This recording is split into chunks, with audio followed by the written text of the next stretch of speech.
You alright over there, Cal?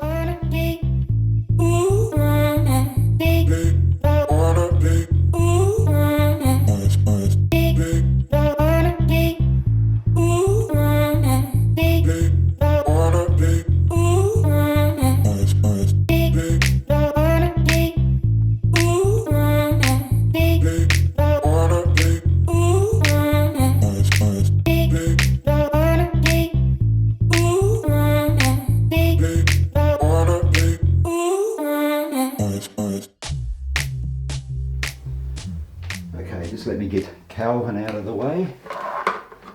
Calvin stars in a YouTube channel with my wife Trish called Are You Dying to Know, that she does with her friend Tracy. And I'll put a link to that channel on screen, guys, and also in the descriptions down below. So get that out of the way and we'll get cracking. Alright guys, now that I've got Calvin all comfortable over there in his seat, thanks for checking out this video. Week 6 update of the MAF or 80-20 project. Which is better? So this week was all about a MAF test. It was the third MAF test that I've done for the year. Now I'm not going to go through all the boring stats from this week's MAF test. I'll touch on those a little bit later in this video and how they compared to last month's test and obviously the first test I did in January. But what I really want to talk about in this video, guys, is sleep and how it affects your running. Why? Because I had a terrible night's sleep before this week's MAF test and it definitely had a bearing on the result. Now, I touched briefly on sleep at the end of that MAF test this week, but I thought I'd go into it a little bit more depth later on in this video.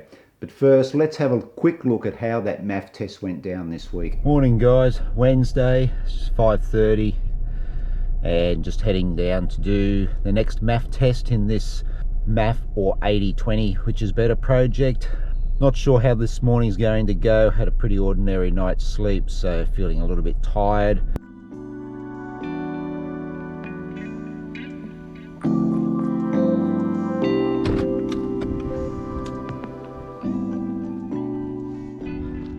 So quickly, just how this works again. I do a 10-minute warm-up, which is a 2-minute walk, 8-minute jog, straight into the 8k MAF test, and then finish off with a 8-minute jog, cool down, and a 2-minute walk. So let's get into this 10-minute warm-up.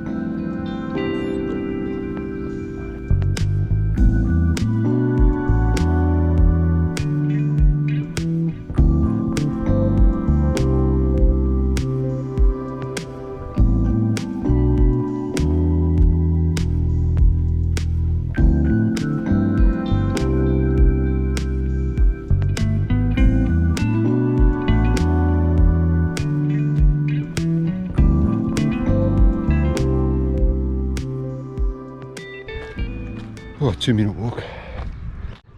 Guys, don't let anyone tell you that sleep isn't important for performance. Wow. Not only is it vital for rest, it's also when our body repairs and recovers.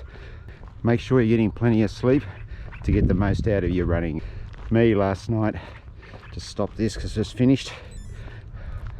Me last night, I reckon I had about 2 hours sleep. I tossed and turned for most of the night. And really felt it in that MAF test this morning. Pretty much felt tired from the start. Held some good pace for about 5k and then yeah, it really sort of set in from there. The heart rate got to the top of that 130, 135 zone and just had to really drop the pace. Despite all of that, I'm quite happy with that test. I got down into the 430s, the high 430s per kilometre. That's an improvement, and again, on last month's MAF test that I did up in Mariba. Put a link to that MAF test up in the top right hand corner. Have a look at Strava and we'll go through the stats. Okay, so let's have a quick look at those results from this week's MAF test and how they compare to February and January's results. Not going to dwell on them too much, guys. I'll put them up here on screen so you can actually see what the results were and how they compare. January, I started out with a 5:14 kilometre average at a heart rate of 130 for the 8 kilometre MAF test. February, that improved to 4:53 per kilometre average and a 130 average heart rate. This week's MAF test, 4:45 an average per kilometre and a heart rate average of 132. Now I need to just clarify a few things here. The first MAF test I did in January, afternoon run, hot, windy. February's MAF test did in Mariba early in the morning. It was nice, cool conditions. This week's MAF test, cool conditions early in the morning, and as you can see there, the improvement has continued. So that was the result. What I really want to talk about, guys, is sleep. Now, I'm no medical expert, and I certainly don't have any training or qualifications in this field.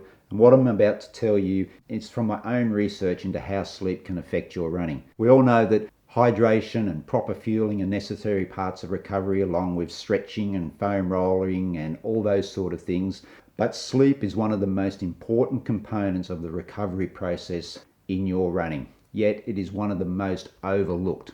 The World Health Organization recommends that 8 hours sleep is the perfect number because sleep helps accelerate tissue repair, it boosts human growth hormone to build bone and muscle, enhances metabolism, sharpens your concentration, and research has found that it can give you a perception to make hard exercise efforts feel easier.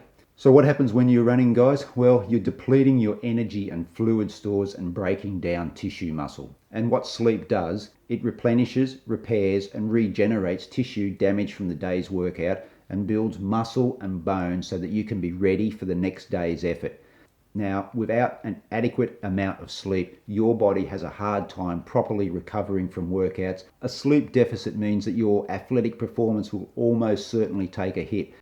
Now guys, if you are enjoying this video, please make sure that you tap that like button and comment down below, share the video, subscribe to the channel if you aren't already a subscriber. Would really appreciate that. Now my job, I work afternoons and into the evenings. Some days I'm finishing at like 11 and 11:30 at night, and the next day I'm up at 5 o'clock to do either a long run or a planned speed session or whatever. I've been doing this for about 10 or 11 years now, and I guess over time I've just got used to that amount of sleep on those sort of days. Now I try to catch up during the week with more sleep. I just can't get around some of those days, and especially here in Brisbane, guys, in summer it gets really hot. You need to be up early to try and beat the heat of the day.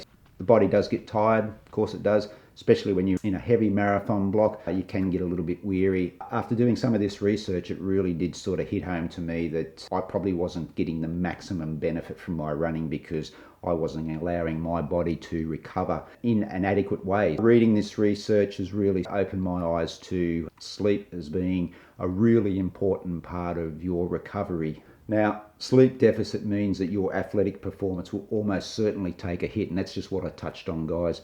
Not getting enough sleep will make actions like running feel much harder than they actually are. And look, the accumulation of sleep debt has been linked to decreased production of glycogen and carbohydrates that are stored for energy use during physical, strenuous activities like running.